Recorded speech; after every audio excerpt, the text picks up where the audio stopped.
I'm here to introduce Nathan Griffin. He started a non-for-profit organization called Freedom for Our Officers. He is a single father to an 8-year-old son. He's a member of the 191st Military Police Company with the Army National Guard. He's an Iraq veteran. He is also a deputy for Richland County, and he is here to share his story of hope.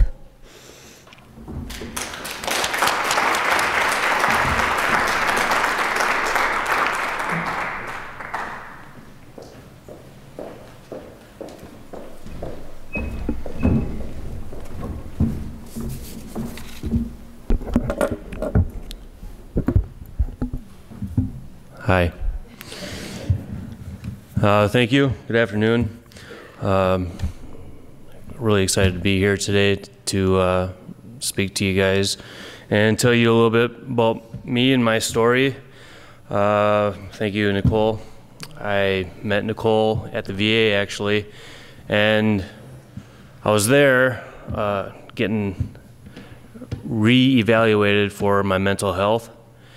And I overheard her talking to a doctor. I'm not one to eavesdrop, but they were just talking a little bit loud enough for me to hear about this event and looking for someone to speak about things that they went through in their life, veteran, after coming back home from Iraq. And I remember hearing the doctor says, "I don't know anyone." So I walked up and said, "Hey, I talk about my stuff." So we sat down and talked, and she asked if I would be willing to come out today and talk to you guys about my story, and I said yes. So about me, I've been in the military for about 13 years now, ever since graduating high school. I do a lot for my community. I love helping people. I'm a volunteer fireman as well. I'm a deputy for the past 4 years. I've been a police officer. I'm still a police officer for Campus PD in Wahpeton for NDSCS for the past 5 years. Help out with Wahpeton PD here and there whenever they need it. So I just really enjoy helping my community and helping others.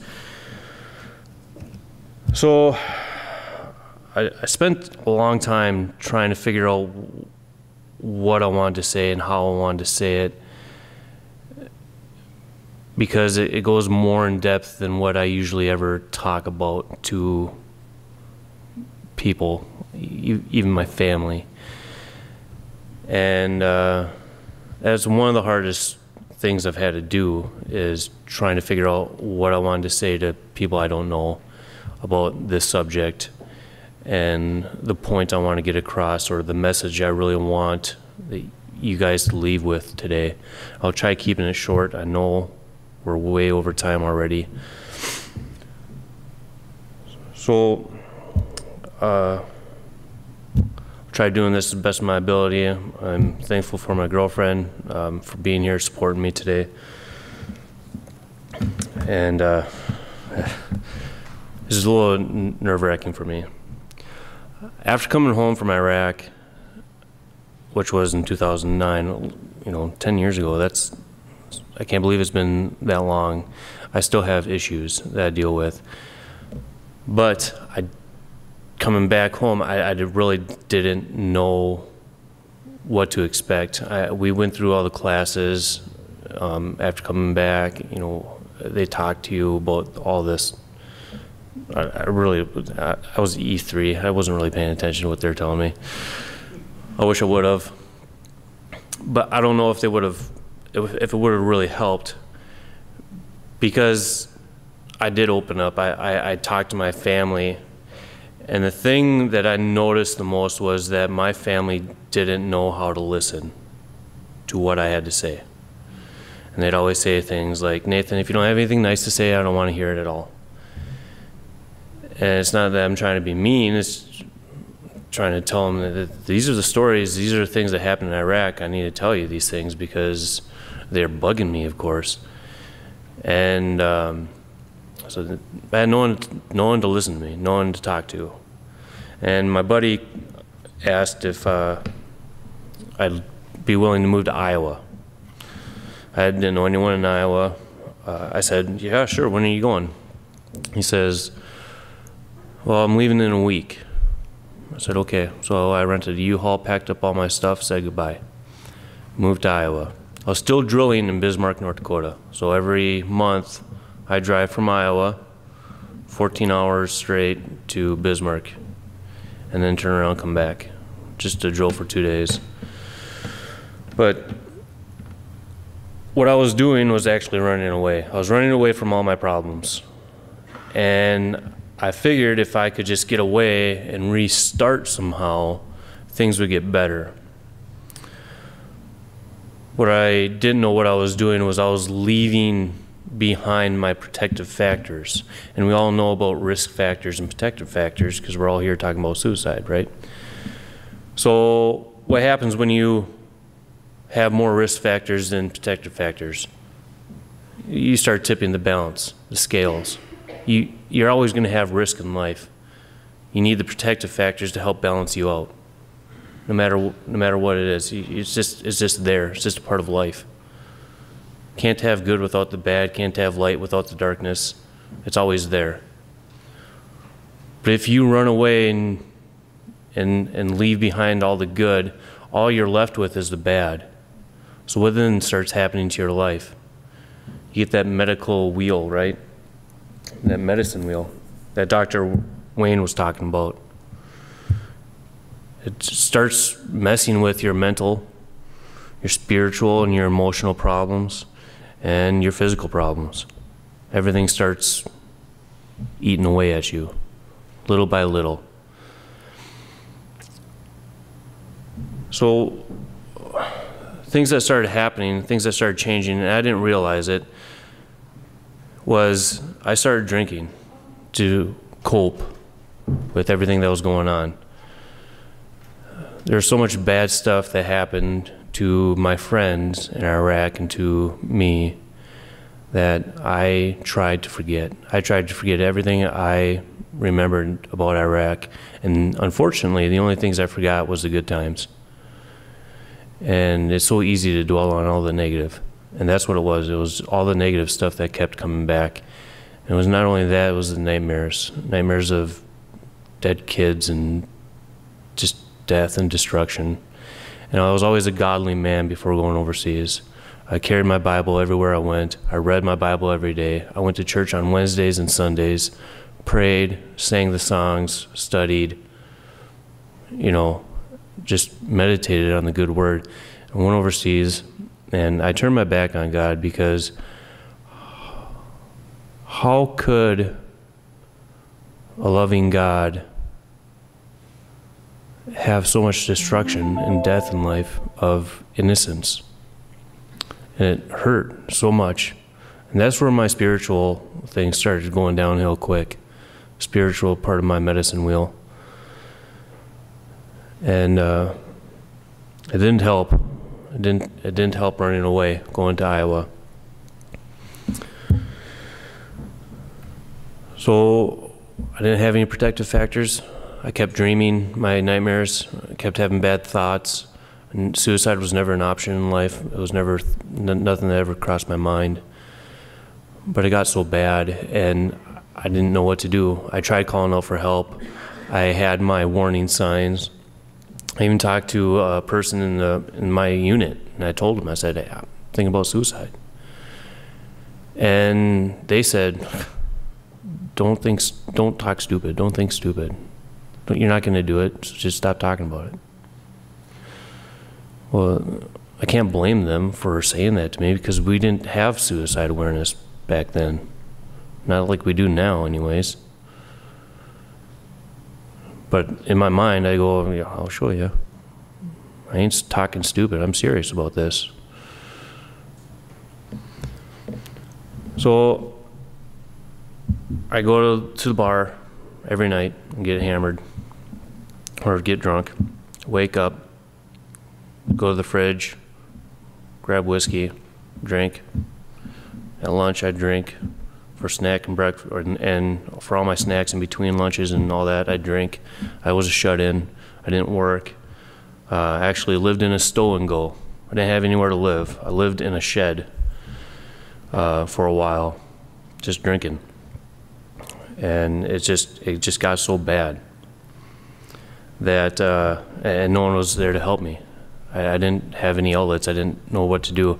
I did have one magnet on my fridge. I finally moved into an apartment, but I had a magnet that I got from the military after coming back, and it was the military one source. And I called them about 6 times. No one ever answered. I was on hold every single time I called. And the last time I was on hold was I was on hold for about 45 minutes.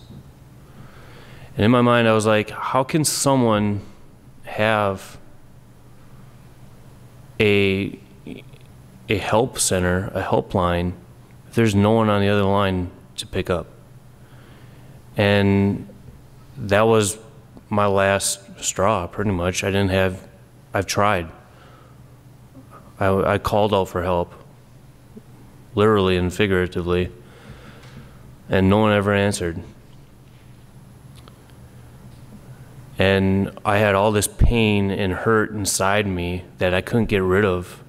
That drinking was not helping. It was just making it worse, and I didn't realize it. And before it was too late, I was already thinking about suicide. Every time I drove down the road, I see a semi. I could swerve right into that semi and kill myself. I'd be driving over a bridge. I could drive right off this bridge and just kill myself. I could drive into just oncoming traffic, not even stop for a stop sign, just be done with it. Everything that stopped me there was I could hurt someone else, and I'm not here to hurt anyone else. I just need to get rid of this pain, and I didn't know how to do it. I didn't have outlets, I didn't have training, I didn't have the knowledge. I had a phone number that didn't work. That's all I had. So I grabbed my gun, made sure it was loaded, and put it aside my head, and took my last drink, and I started to pull my trigger. And if anyone that here owns a gun, you know that there's a little bit of give right before that last bit of pressure is needed, right? I don't know if anyone here knows that. I was at that point. And I was imagining everything to the last detail, my last moments. I wasn't thinking about family, I wasn't thinking about God, I wasn't thinking about heaven or hell. I wasn't thinking about any of that, because it wasn't about them. It was about me, and no one wanted to help me.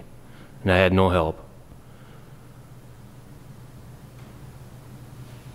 So while imagining this bullet traveling through my brain, while pulling this trigger, a thought that never crossed my mind popped into my head.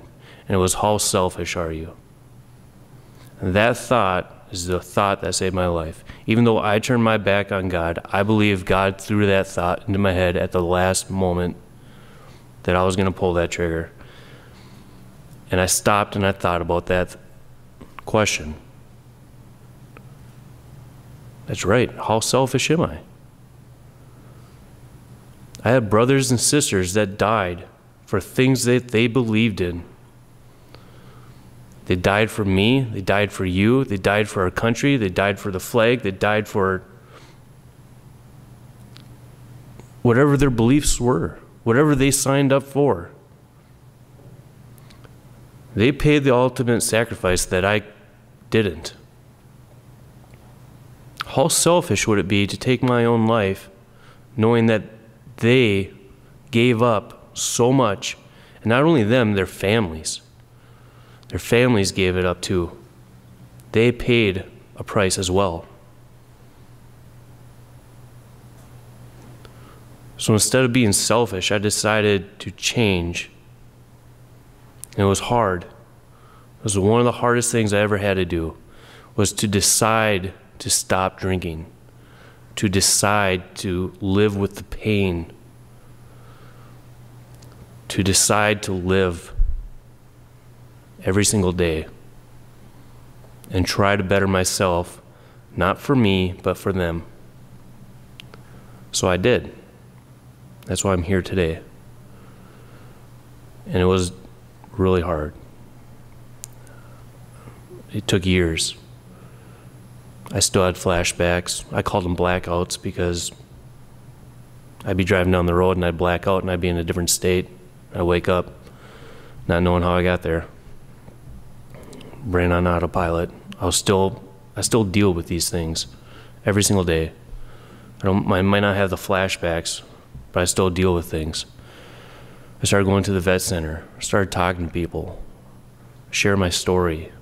The more I talk about it, the harder it is. It's hard. It's hard to stand up here and talk to you guys. But the more I do it, the better it is for me. And there's that stigma again. I was afraid to talk about this. I'm afraid to say it in front of my higher ups, because I always thought that I'm broken. We say in the military that we are mentally tough. When you're thinking about suicide, you don't feel mentally tough. You feel like you're broke. And who would want someone that's broke? How good of a soldier are you when you're broke and thinking about suicide? You know? Do they really want you in that foxhole with you, protecting their back, when you're already thinking about eating a bullet? You know? So you got that stigma. You don't want to say this, because what good are you for the military if you're not good enough for yourself? But here I am, trying to break that stigma. I go out and I talk about this all the time. I started a nonprofit organization so I can help law enforcement officers and all emergency service personnel. I go across the states of North Dakota and hopefully one day throughout the United States, and I tell my story. Because I want people to know that it's okay to talk about it. It's okay to talk about your own story in front of strangers, in front of friends, in front of families, and if it's too hard for them to hear, talk about it anyways. If they don't want to listen, that's on them. Recovery happens. I know. I'm right here. Anyone can do it. I'll stop wasting your time. So thank you for listening. Hope you have a wonderful day and great 2019.